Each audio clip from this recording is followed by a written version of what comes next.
Good evening and welcome to Bharat News on Bharat TV.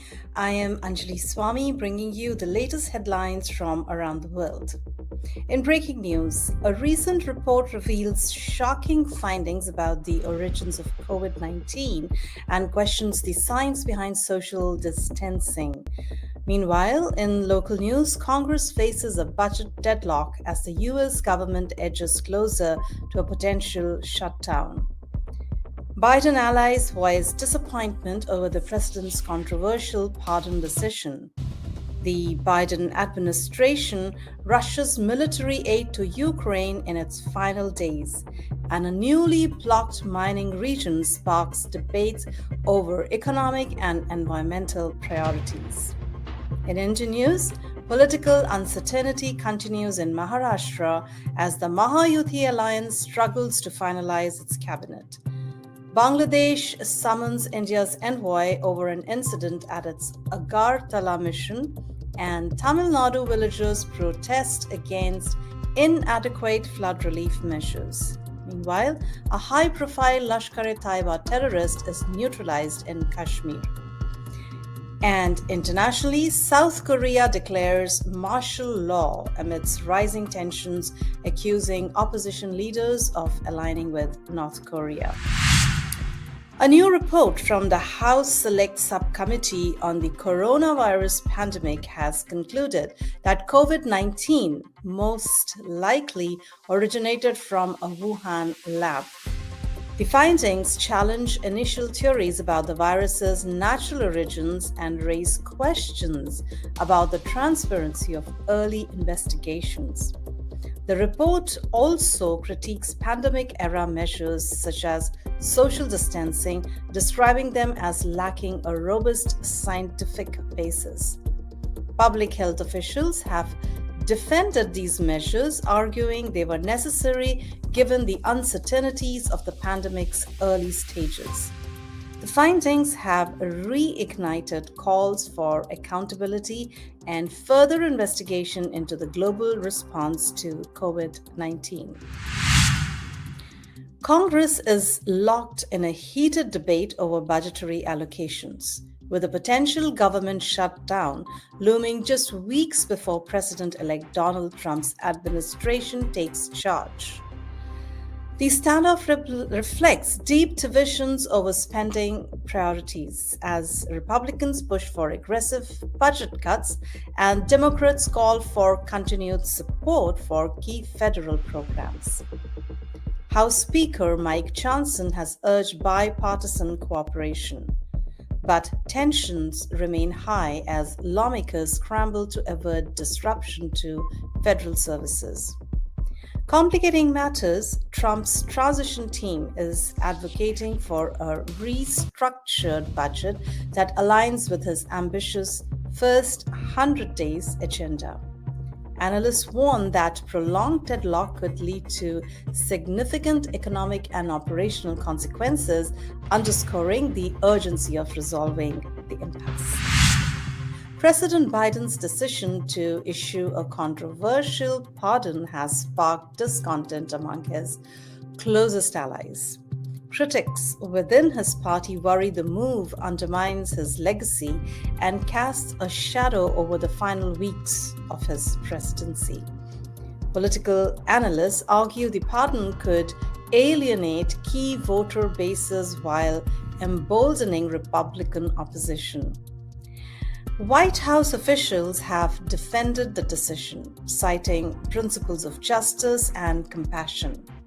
However, Democratic insiders fear the fallout could detract from critical policy achievements, particularly as Biden faces mounting scrutiny over other end-of-term decisions.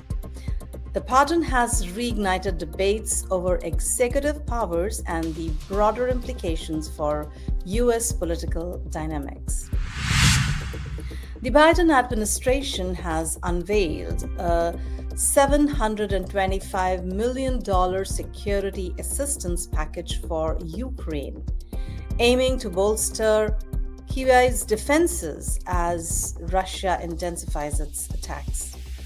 Announced by National Security Advisor Jake Sullivan, the package includes artillery rounds, rockets, Stinger missiles, and air defense systems. Secretary of State Antony Blinken emphasized the urgency of delivering aid, accusing Russia of weaponizing winter to destabilize Ukraine. However, US officials acknowledge logistical challenges in utilizing the remaining $7 billion authorized by Congress before Biden's term ends. NATO allies meeting in Brussels reaffirmed their commitment to supporting Ukraine, highlighting the global stakes of the conflict. Critics question whether the assistance will significantly impact the war given resource constraints and time limitations. The Biden administration's decision to block mining in a key resource rich region has sparked sharp debates between environmental advocates and local industry leaders. The moratorium aims to protect ecologically sensitive areas, but critics warn it threatens thousands of jobs and risks increasing US reliance on foreign imports for critical minerals. The region, a major producer of rare earth elements essential for renewable energy and defense technologies, is now at the center of a broader debate over balancing economic growth with environmental sustainability. Federal agencies have pledged support for affected communities, but local leaders argue the measures are insufficient to mitigate economic fallout. The Mahayuti alliance in Maharashtra remains at an impasse over cabinet appointments, with Chief Minister Eknath Shinde struggling to resolve internal disagreements. Deputy Chief Minister Ajit Pawar's absence due to health issues has further delayed decision-making ahead of the December 5th oath ceremony. BJP leaders, including Devendra Fadnavis, are mediating to break the deadlock, but tensions persist over the allocation of key portfolios. Analysts warn that prolonged delays could weaken public confidence in the coalition and hinder governance. The situation highlights the complexities of coalition politics in one of India's most populous states. Bangladesh has summoned India's envoy over a security breach at its Assistant High Commission in Agartala, Tripura. The incident, invoking protesters storming the premises, has escalated diplomatic tensions between the two neighbors. Bangladesh has called for a thorough investigation and stronger security measures to prevent future incidents. Indian officials have assured cooperation, emphasizing their commitment to the safety of diplomatic missions. The protests, linked to long-standing cross-border issues, underscore the fragility of India-Bangladesh relations amid rising domestic and regional challenges. Cyclone Fengal's aftermath continues to wreak havoc in Tamil Nadu, with severe flooding submerging villages and displacing thousands. Relief efforts are underway, but residents in affected areas have expressed frustration over inadequate government response. Villagers protesting slow aid delivery through mud at the state minister visiting the region.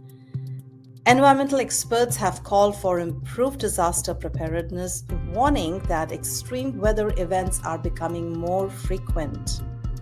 The Tamil Nadu government has announced compensation packages, but locals demand greater accountability and faster action to address the crisis. Indian security forces have neutralized Junaid Bhatt, a Lashkar-e-Taiba militant responsible for the recent killings of civilians in Gagangir, Kashmir. The operation, conducted in Bandipora district, marks a significant success in ongoing counter-terrorism efforts in the valley. Bharat, linked to multiple attacks, was considered a key figure in the group's operations. The encounter has drawn praise from officials for its precision and effectiveness.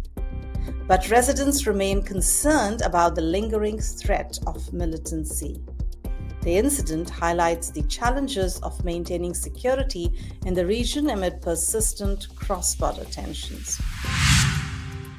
South Korean President Yoon Suk Yeol has declared martial law accusing opposition leaders of collaborating with North Korea. The move, unprecedented in recent years, follows escalating political tensions and allegations of corruption. Critics have condemned the declaration as an attack on democracy, while the government defends it as a necessary measure to protect national security.